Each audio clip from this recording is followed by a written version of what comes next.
Monologue 59, 12 Stones. Priestly Training 12.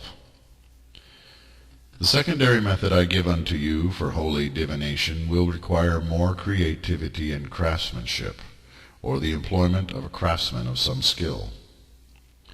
12 flattened and rounded stones will be required, as if the discus thrown by athletes in shape, each the diameter of an American 50-cent piece. More than 12 stones, these are in fact 24 stones, in that 12 must be joined to 12, a bottom and a top fused or joined as one emblem, to form the discus. Every stone should be well polished. The first stone must be tan on the top and brown on the bottom.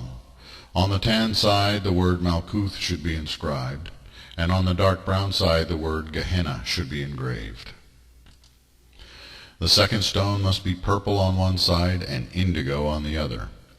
On the purple side the word Yesod should be carved, and on the indigo side the word Shah Arimarath. The third stone should be light or jade green in color on one side, and a very dark or ugly green on the opposite side. The lighter side should bear the word Netzach, while the darker side should bear the word Zealmoth. The fourth stone should be of a cheerful orange hue on one side and an ugly brownish orange on the other side.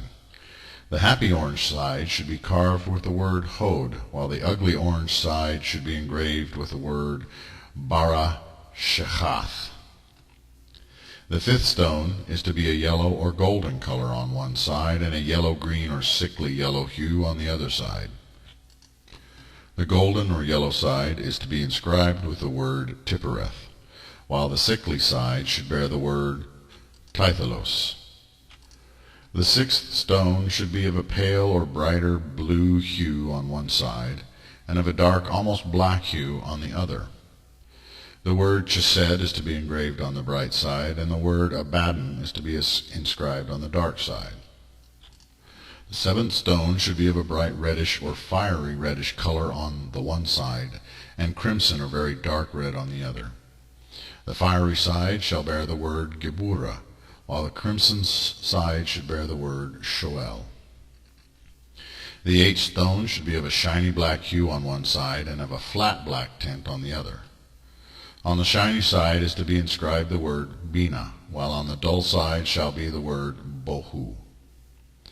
The ninth stone should be of a pale gray color on one side and a dark gray color on the other.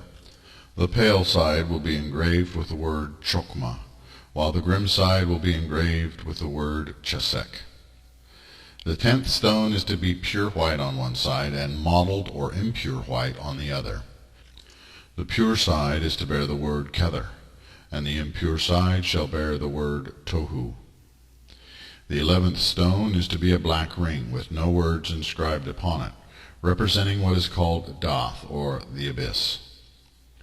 The 12th stone is to be a clear crystalline color, like glass or quartz, which shall bear no inscription. It is the stone of the unmanifest.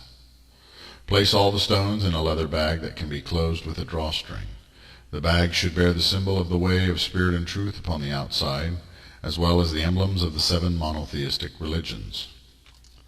The bag and the stones should be soaked in a bowl of consecrated water for 7 days, sitting beneath the altar, before being used, and should be sanctified with prayer.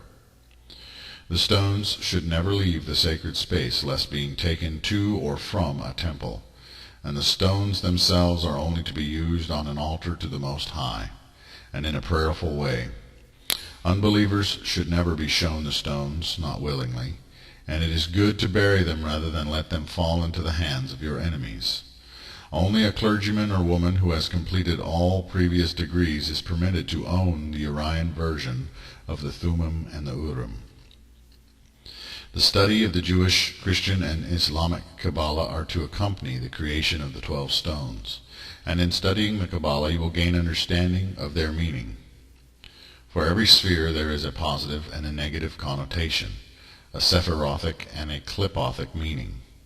The stones also bear a curse and a blessing, bringing woe upon the one who misuses and who has not earned the right to employ them, and a blessing upon the one who is worthy and uses them for holy purposes. The reading and interpretation of the stones, how they are to be cast or employed, I leave for you to discern and develop in accord with the guidance of the Spirit of the Most High.